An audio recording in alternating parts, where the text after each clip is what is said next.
Queridos, hoje nós vamos continuar a nossa série Redescobrindo a Igreja.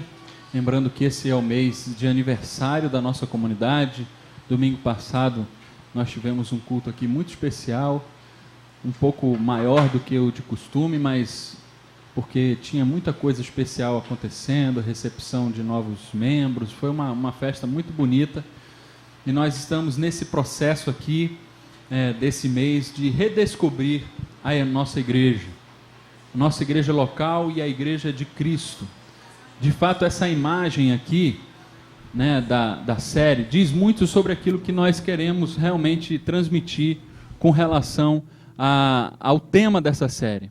Redescobrir a igreja é como se a gente precisasse passar um escovão. Eu lembro do meu pai, eu detestava quando meu pai ia dar banho na gente, né? Lá em casa, meus irmãos têm trauma disso. Meu pai pegava aquelas palhas de, não sei nem o que é aquele negócio amarelo. Não é de aço, não. É aquele negócio amarelo, grandão. Sabe como é que é? É uma bucha, né? Uma bucha daquilo. É, uma bucha natural. Ele pegava aquilo, mas ele esfregava tanto, a gente saía...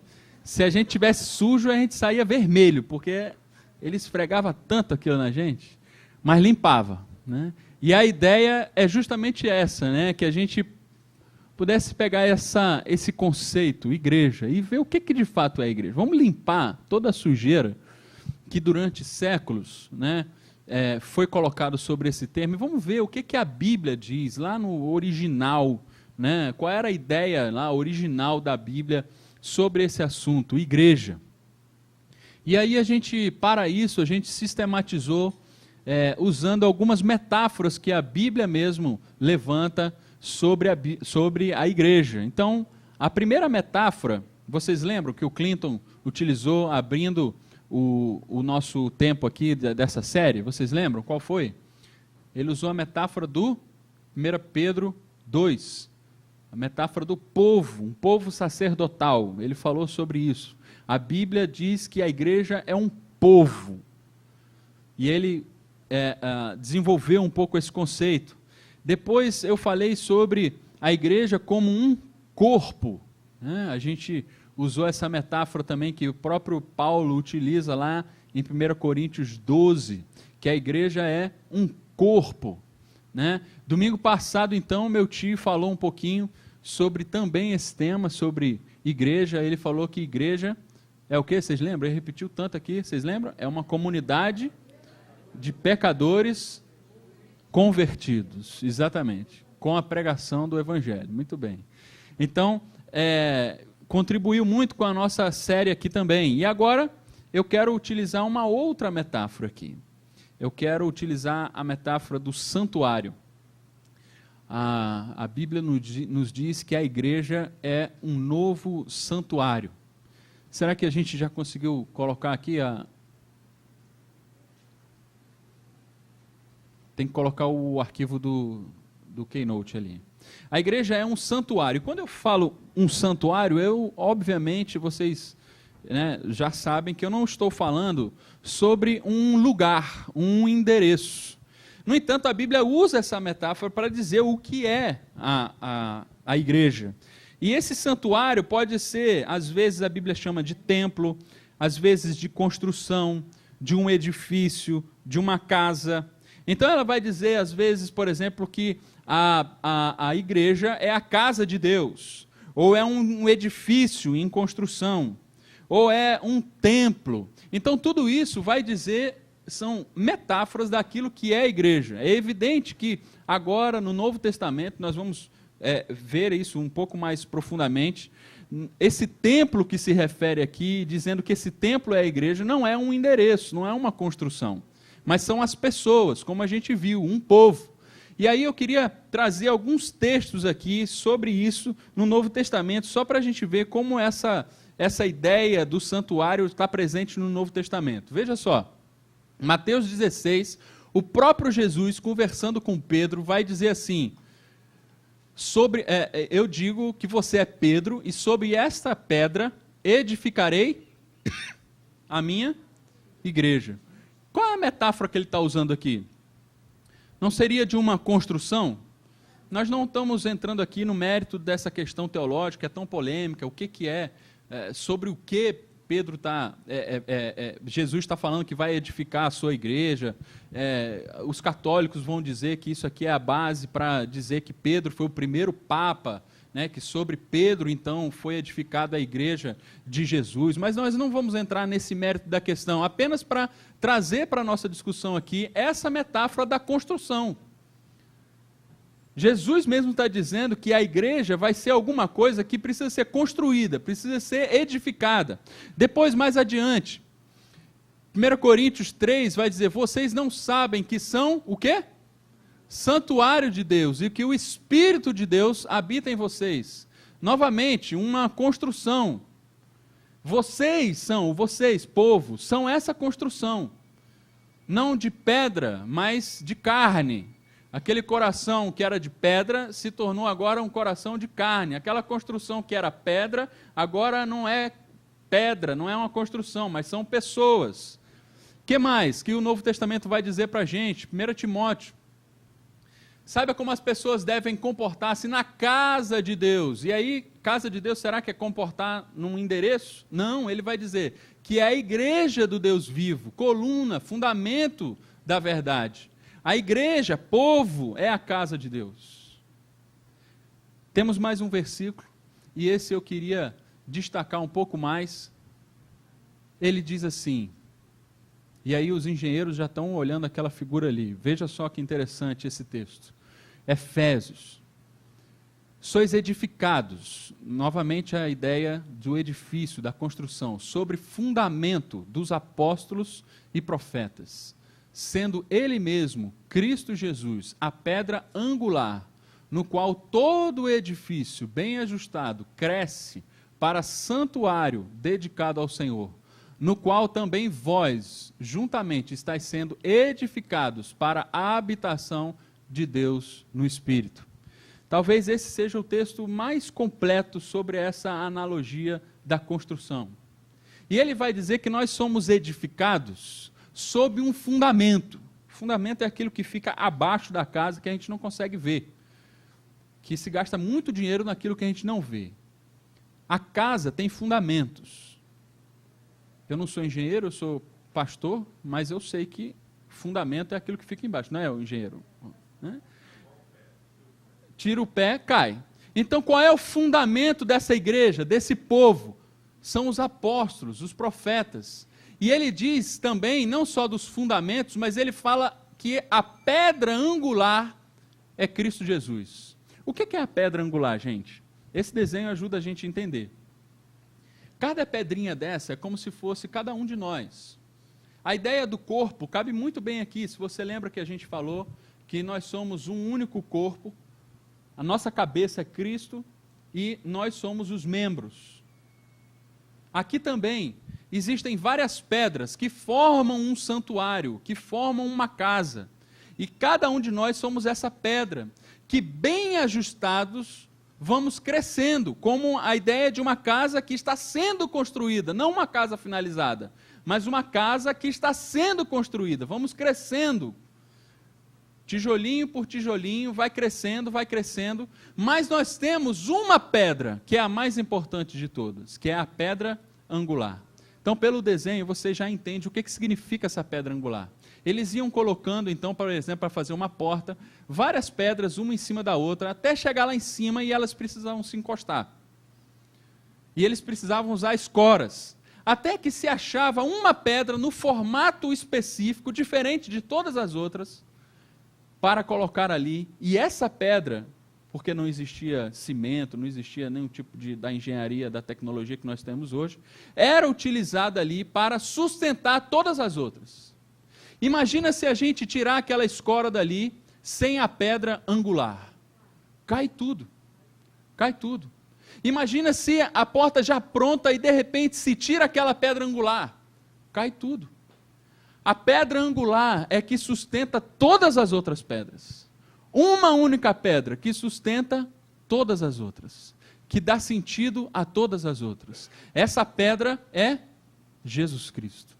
A igreja é essa construção que tem por base a doutrina dos apóstolos que nós cremos está contida na Bíblia, a doutrina dos apóstolos, é o nosso fundamento, é sob ele que a igreja se ergue.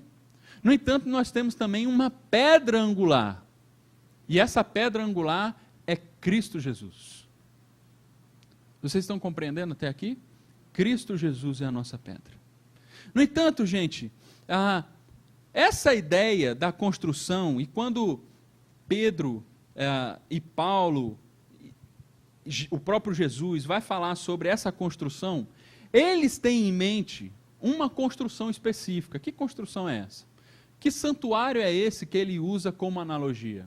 É o santuário do Antigo Testamento, é o templo de Salomão, que foi derrubado, que outro foi construído no seu lugar. Mas a ideia é essa, do tabernáculo, da presença de Deus num endereço.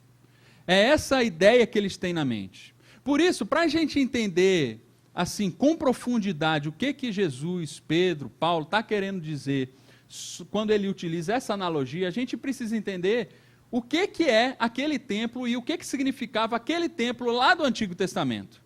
Então a pergunta que fica para a gente é o seguinte: o que o templo do Antigo Testamento pode ensinar ao santuário do Novo Testamento? Se a gente olhar para trás, para esse templo que Jesus está olhando para ele, está dizendo, destruam esse templo e depois de 3 dias eu vou reconstruir. O que esse templo lá do Antigo Testamento significa para o povo? Porque nós somos comparados àquele templo. Nós estamos sendo chamados aqui de santuário de Deus. Nós estamos sendo comparados àquele templo, aquele monumento. No entanto, o monumento do Antigo Testamento foi transformado em movimento no Novo Testamento. O que aquele monumento tem a ensinar ao movimento que somos nós? O que aquele endereço fixo tem para ensinar a nós que não temos mais endereço fixo? E aí eu quero levantar para a gente ler aqui algumas partes do capítulo 8 de 1 Reis. Então, se você quiser acompanhar na sua Bíblia, será muito bom, porque nós vamos pegar alguns extratos desse capítulo 8 de 1 Reis. Se você não tem uma Bíblia e quiser, a Leila está ali, justamente, com a Adriana, para distribuir para você. Basta levantar a mão que elas fazem chegar até você. Esse capítulo é muito importante para a gente pelo seguinte: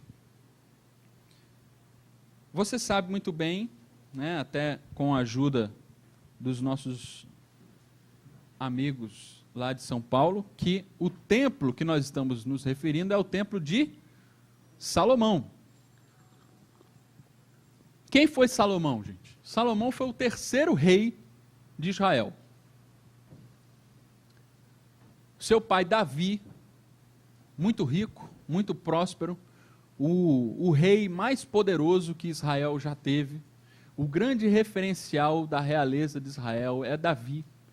E Davi conquistou tudo e estava no seu palácio luxuoso, e ele olha para um lado, olha para o outro, vê muito luxo, vê muita coisa assim, muito poder, e ele pensa assim, eu acho que dá um certo senso de culpa nele, porque ele pensa assim, poxa, eu estou aqui no bem bom, confortável, poderoso, cheio de riquezas, e a arca do Senhor, aquela arca da aliança que o povo carregava pelo deserto, está ainda numa tenda, no tabernáculo. Até a época de Salomão, a arca do Senhor ficou no tabernáculo. O mesmo tabernáculo que caminhou 40 anos pelo deserto. E essa arca estava lá numa tenda, no tabernáculo, que é uma tenda lá de pano. E ele estava ele estava morando num templo. E ele fala assim, não pode ser, está errado. Deus está lá, a presença de Deus está lá num tabernáculo, numa tenda, e eu estou aqui num palácio cheio de luxo. Isso não está certo. Deu uma culpa em Davi. Fala assim, Deus, eu vou construir para você um palácio igual ao meu. Vou construir um templo. E ali vai ser a presença do Senhor. E aí, Deus olha para Davi e fala assim, Davi, que pretensioso é você, não é? Eu pedi alguma coisa? Eu não pedi nada, assim, E será que alguma coisa que você possa construir com suas mãos vai me caber? E aí ele diz assim, você eu deixo, mas não você. Você está com as mãos muito sujas de sangue. Davi era um guerreiro. E ele fala, olha, o seu filho, Salomão, irá construir. Davi pediu, o seu filho realizou. Davi deixou a planta, deixou a engenharia, deixou o dinheiro, deixou tudo pronto, entregou na mão do seu filho, e o filho foi lá e só executou o plano. No entanto, gente, esse texto aqui que nós temos nas mãos, de 1 Reis 8, é um texto muito importante. Por quê? Quando Salomão termina de fazer o templo, ele reúne todo o povo de Israel ali no templo, e ele faz uma oração. Essa oração é como se fosse a inauguração do templo. Não teve a inauguração recentemente lá, né? Que reuniu os presidentes e tudo. Salomão reuniu, não foi as autoridades, não. Salomão reuniu, foi o povo. E ele fez uma oração. Veja que oração lindíssima que Salomão fez na inauguração do templo. Veja que essa oração vai dizer muito sobre esse conceito de templo na Bíblia e, consequentemente, sobre a igreja. Primeiro, eu quero destacar os versículos 31 e 32, dizendo que esse templo, lá o templo de Salomão, era um lugar de justiça. Veja só, versículos 31 e 32. Quando um homem pecar, Salomão orando, contra o seu próximo, e tiver que fazer um juramento, e vier jurar diante do teu altar, nesse templo, ouve, da onde? Dos céus. É interessante, né? A gente pensa que Deus habitava no templo. A pretensão de Davi era que Deus habitasse num templo. No entanto, veja só o que Salomão está orando. Quando alguém vier fazer um juramento, porque pecou contra o seu próximo, quando vier a esse altar, ouve dos céus e age. Julga os teus servos, condena o culpado, fazendo recair sobre a sua própria cabeça o resultado da sua conduta. E declara sem culpa o inocente, dando-lhe o que a sua inocência merece. Veja que esse lugar é um lugar de justiça, gente. É uma coisa óbvia, mas para o nosso contexto não é tão óbvio assim. O que esse texto está dizendo é o seguinte, que Deus iria condenar aquele que é perverso e Deus iria inocentar aquele que é justo. Coisa mais óbvia, né? O perverso precisa ser condenado e o justo precisa ser inocentado. No entanto, se aqui está dizendo com ênfase sobre isso, é porque a coisa não é tão óbvia assim. Não era naquele tempo e também não é nos dias de hoje. Será que é tão óbvio assim que os perversos são condenados? Será? Será que é tão óbvio assim que o justo é inocentado? Outro dia, lá no Missão na Íntegra, algumas semanas atrás, um congresso sobre a missão integral, ouvi o Antônio Carlos falando, pastor aqui, presidente da ONG Rio de Paz. E ele estava falando, ele tem um trabalho com os presos, né, em algumas carceragens, e ele estava falando de uma conversa que ele teve com um dos diretores lá de uma carceragem, e ele perguntou assim, olha, quantos aqui nesse presídio, que tem uma lotação extrema lá, desumana, quantos aqui já poderiam estar livres se o processo já tivesse sido julgado? Mais da metade. Quantos aqui estão presos assim por delitos assim que não comprometem em nada a sociedade, que não é risco algum para a sociedade, mas eles estão aqui? A outra metade. Não era essa a proporção, mas alguma coisa parecida com isso. Gente que não precisa estar sendo condenada e que está sendo. Em contrapartida, quantos a gente vê por aí de notícia de gente que está solta e que deveria estar presa? E veja que interessante, Se o templo lá do Antigo Testamento, se o monumento lá do Antigo Testamento era um lugar de justiça, e Jesus, Pedro e Paulo nos comparam a esse templo, isso quer dizer que a igreja, o movimento do Novo Testamento, deveria encarnar justiça. Entre nós não deve ser assim. Outros devem olhar para a igreja e dizer: nós devemos ser como esse povo. Outros devem olhar para nós e dizer assim: esse povo é justo, porque condena o que é realmente culpado, mas inocenta aquele que é justo. Nós deveríamos encarnar essa verdade de justiça. Mas há um pouco mais aqui, e esse segundo ponto aqui tem um texto um pouco maior, porque ele usa algumas ideias que vão se repetindo. O templo, além de um lugar de justiça, também é um lugar de perdão. Veja só, versículos 33 até o 40, o que ele diz?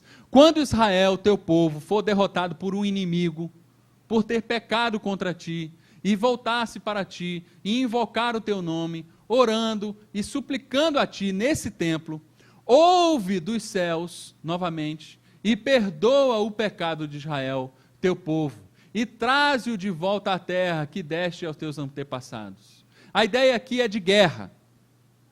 Israel saiu à guerra, perdeu a guerra, está sofrendo por conta disso, por conta do seu sofrimento, viu que pecou, e agora precisa se voltar a Deus, volta com o coração contrito, volta-se ao templo, e então Deus ali perdoa o povo. E o texto continua, veja só o que ele vai dizer em seguida. Quando fechar-se o céu e não houver chuva, por ter o teu povo pecado contra ti, e se o teu povo voltado para esse lugar, invocar o teu nome, e afastar-se do seu pecado por haver-lhes castigado, ouve dos céus, novamente os céus, e perdoa o pecado dos teus servos, do teu povo de Israel. Ensina-lhes o caminho certo e enfia chuva sobre a terra. Acho que foi... Isso, vai voltar. Isso. Envia chuva sobre a tua terra, que deste por herança ao teu povo. Aqui já não é o contexto de guerra, mas o contexto que gera sofrimento aqui é um contexto de seca, alguma catástrofe natural. Depois ele continua falando ainda mais sobre outro contexto.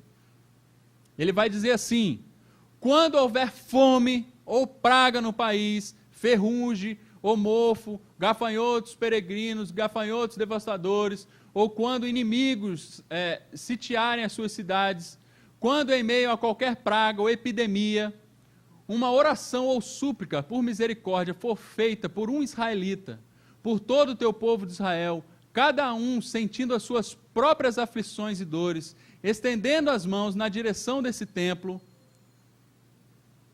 ouve dos céus, novamente, o lugar da tua habitação, perdoa e age, trata cada um de acordo com o que merece, visto que conheces o coração. Sim, só tu conheces o coração do homem.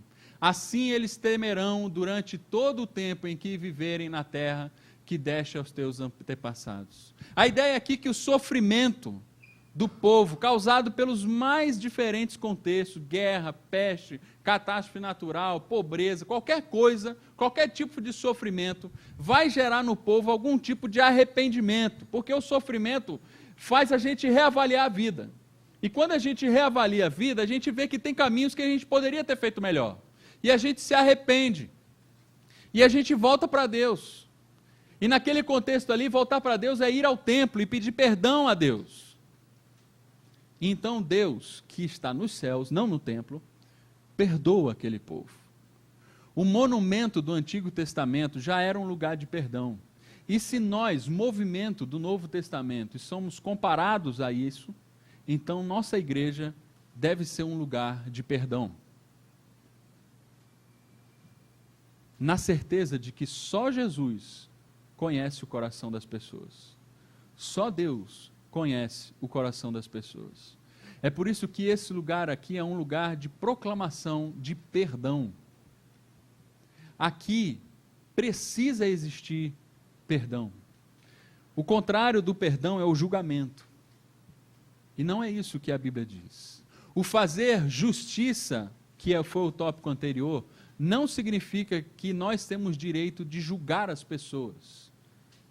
Mas significa que nós devemos condenar, sim, aquele que age com perversidade. Dizer, isso está equivocado. Arrependa-se. E no momento que ele se arrepender, esse lugar deve ser um lugar de perdão. Acolhimento. Há um terceiro tópico aqui, que Salomão ainda vai continuar na sua oração. Capítulo 8 de 1 Reis é um capítulo grande, e a oração dele é grande. No entanto, é muito bonita. Eu recomendo, há ainda muitos tópicos que a gente poderia colocar aqui, eu só quero colocar esses 3 como um bom presbiteriano. Então, veja só o 3. O templo, além de ser um lugar de justiça, de perdão, também é um lugar de inclusão. Veja os versículos 41 a 43. Não só os judeus, mas veja, quanto ao estrangeiro que não pertence ao teu povo, Israel, e que veio de uma terra distante por causa do teu nome, pois ouvirão acerca do teu grande nome, da tua mão poderosa e do teu braço forte, quando ele vier e orar voltado para esse templo. Ouve dos céus, não só a súplica dos judeus, dos estrangeiros, lugar da tua habitação, e atende o pedido do estrangeiro, a fim de que todos os povos da terra conheçam o teu nome e te temam, como faz Israel, teu povo, e saibam que esse templo que construí traz o teu nome.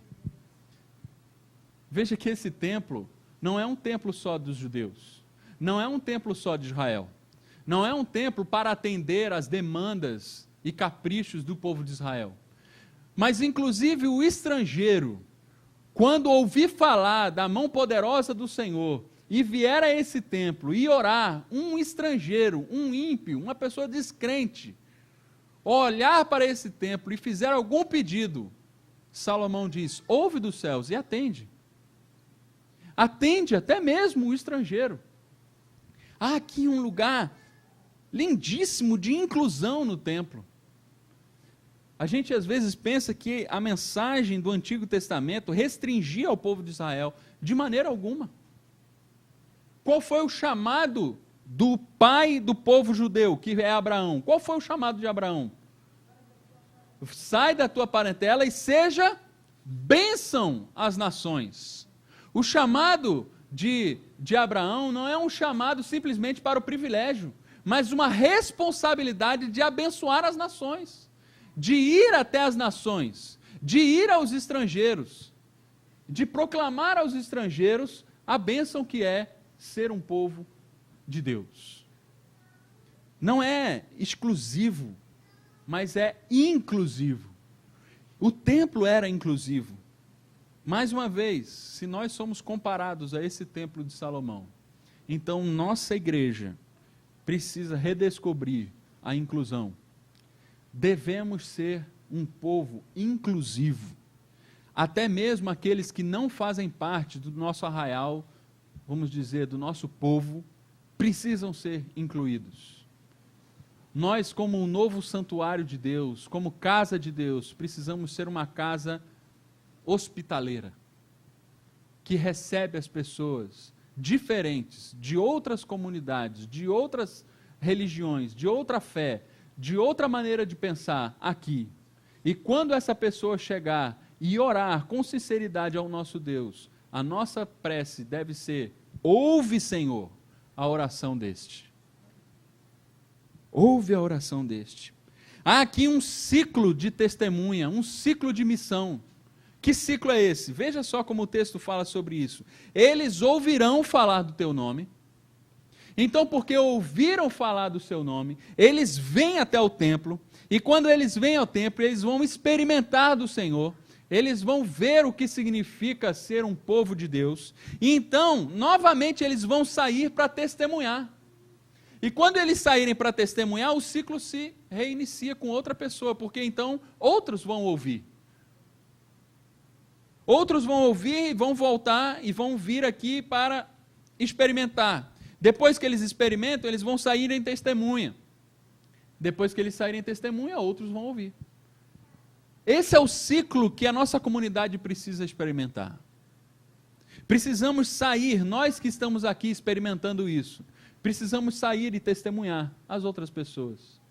E dizer, há um Deus, há um lugar, há uma casa que eu sou acolhido. E essa casa não fica na Francisco Sá 51. A casa sou eu mesmo, é você, é o nosso relacionamento. Você é acolhido pela igreja, pelo povo. E quando você é acolhido pelo povo, então você experimentou a casa do Senhor. Você fez o outro experimentar a casa do Senhor. Você falou e o outro ouviu. E então o outro também tem vontade de vir e experimentar isso. E na hora que ele experimenta a casa do Senhor, o acolhimento do povo de Deus, então ele sai de novo para testemunhar, e esse ciclo nunca termina. E é assim que aquela igreja que quando Jesus subiu tinha 120, logo em seguida mais 3.000 foram acrescentados, e hoje, 2014, 2.000 anos depois, nós temos uma infinidade de pessoas que são casa de Deus. Casa de Deus. Porque a igreja entrou nesse ciclo de missão. Ouvir, experimentar e testemunhar. Para a gente recordar e terminar, a igreja então é um lugar de 3 coisas. Vamos ver se a gente lembra? Justiça, saiu fora de ordem aí, mas não tem problema não. Justiça, só Deus julga. No entanto, nós somos uma comunidade de ética, que sabe aquilo que está certo e aquilo que está errado, que condena sim o comportamento dos injustos e inocenta o comportamento dos justos. É uma comunidade também, é um lugar de perdão. Só Deus tem esse poder de conhecer o coração do homem e de fato perdoar o homem. No entanto, nós somos uma comunidade terapêutica, que faz com que as pessoas reconheçam esse perdão e que vivam não mais com o peso de não serem perdoadas, mas agora elas podem não só ser perdoadas por Deus, mas se perdoarem e perdoar uns aos outros. Nada mais terapêutico do que isso. Quanta doença na alma, na mente, é criada por pessoas que não experimentam o perdão ao outro e a si mesmo, e não tem de Deus essa graça de experimentar perdão. A igreja é esse lugar de perdão e é uma comunidade terapêutica. É um lugar também de inclusão. Só Deus tem o poder de transformar uma pessoa, de atrair uma pessoa a essa transformação. No entanto, nós somos uma comunidade que é missionária, que vivemos num ciclo de testemunha, ouvir e experimentar. Vivemos nesse ciclo de missão, um ciclo missionário, que dá o ambiente propício para que Deus, Ele sim, transforme o coração das pessoas. 3 coisas que nós somos, como igreja santuário, igreja casa de Deus, igreja edifício, cuja pedra angular é Jesus Cristo. 3 coisas: justiça, perdão e inclusão. Vamos orar? Feche seus olhos. Eu vou dar a você um minutinho para você orar, refletir sobre isso que nós conversamos aqui, que você ouviu. Qual dessas 3 palavras você precisa redescobrir como igreja? Você precisa limpar um pouco da sujeira que está por cima desses conceitos e redescobrir uma igreja que é de fato justa, ou perdão, ou inclusão. Qual dessas 3? Qual desses conceitos fala mais ao seu coração? Deixe que essa semente possa de fato cair no seu coração como quem cai em terra boa, que pode gerar fruto de alguma forma. Vamos ter um minutinho de oração silenciosa.